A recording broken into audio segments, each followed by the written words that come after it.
សួស្តីប្រិយមិត្តទាំងអស់គ្នាបាទថ្ងៃនេះផងដែរគឺខ្ញុំលើកយកមកព័ត៌មាន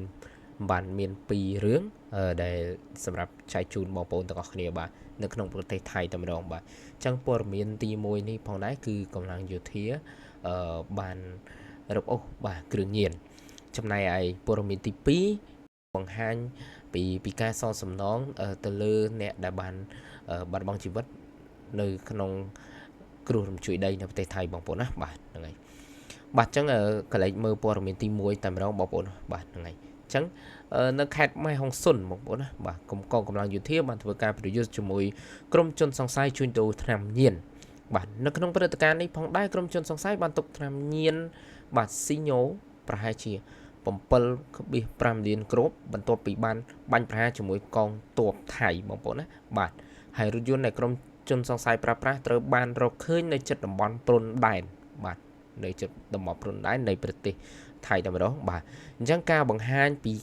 ការរកឃើញថ្នាំញៀននេះគឺកាន់តែកើនឡើងនៃការជួញដូរបាទថ្នាំញៀនទៅតាមតំបន់ព្រំដែននៃប្រទេសថៃដែលកើនឡើងជាបន្តបន្ទាប់អញ្ចឹងណាបងប្អូនសមត្ថកិច្ចនៅប្រទេសថៃកំពុងបន្តធ្វើការស្រាវជ្រាវនិងបង្ក្រាបជនសង្ស័យទាំងនោះដើម្បីការពារសង្គមពីផលប៉ះពាល់នៃការប្រើប្រាស់ថ្នាំញៀននិងអ្នកប្រើប្រាស់គ្រឿងញៀនទាំងអស់ផងដែរបាទអញ្ចឹងយើងចូលដល់ព័ត៌មានទី2តែម្ដងបងប្អូនណាបាទហ្នឹងហើយបងប្អូន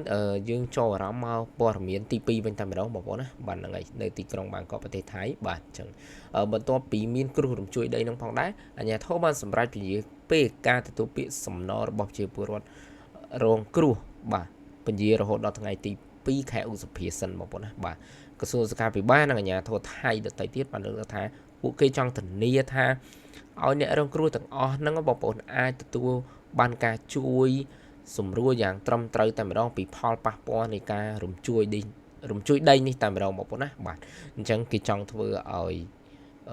កុំឲ្យថាលឿនពេកបងប្អូនណាគេចង់ធ្វើមួយឲ្យច្បាស់លាស់ដើម្បីឲ្យ